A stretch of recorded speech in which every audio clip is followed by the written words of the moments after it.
అమ్మమ్మ.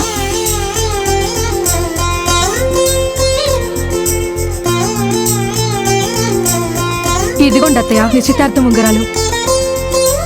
వీటిని పూజ గదిలో భద్రంగా పెట్టు. నిశ్చితార్థం రోజున బయటికి తీ.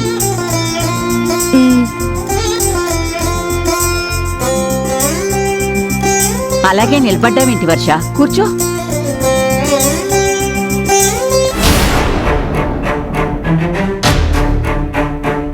రాజీవ్, అప్పుడే మీ అమ్మ వాళ్ళని గెస్ట్ హౌస్ దగ్గర దింపేసావా? ఇటొచ్చావు?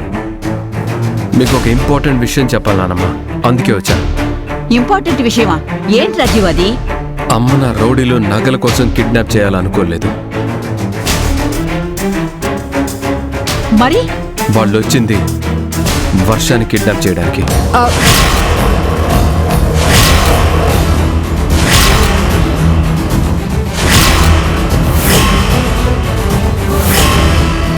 వర్ష అనుకొని కన్ఫ్యూజ్ అయ్యి మా అమ్మని ఎత్తుకెళ్ళబోయారు. బ్రదర్, నువ్వు చెప్పేది నిజమేనా? అవును బ్రదర్. ఈ విషయం నీకిప్పుడు ఎలా తెలిసింది? నేను దారిలో వస్తుంటే అమ్మని కిడ్నాప్ చేయబోయిన రౌడీలు కనిపించారు. వాళ్ళని పట్టుకుని బెదిరిస్తే ఈ నిజం బయటికి కక్కారు. అసలు వాళ్ళెందుకు వర్షాన్ని కిడ్నాప్ చేయాలనుకున్నారు?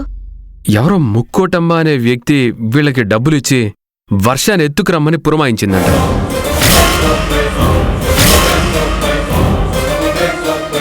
ముక్కోటమ్మనా? అంటే ముక్కోటమ్మ మీకు తెలుసా? తెలుసు. మరి తనెందుకు వర్షాన్ని కిడ్నాప్ చేయాలనుకుంది? కూతురి ప్రేమ కోసం రామరాజుతో నా నిశ్చితార్థం ఇవ్వటానికి ముక్కోటమ్మ నా కిడ్నాప్ ప్లాన్ చేసినట్టుంది. ముక్కోటమ్మకి మీనాక్షి అని ఒక కూతురుంది. స్కూల్లో రామరాజుతో కలిసి చదువుకుంది. ఆ పిల్ల రామరాజును ప్రేమిస్తుంది. వీడికేమో వర్ష అంటే పంచప్రాణాలు. మీనాక్షి వచ్చి రామరాజుతో తన పెళ్లి జరిపించాలని మమ్మల్ని అడిగింది.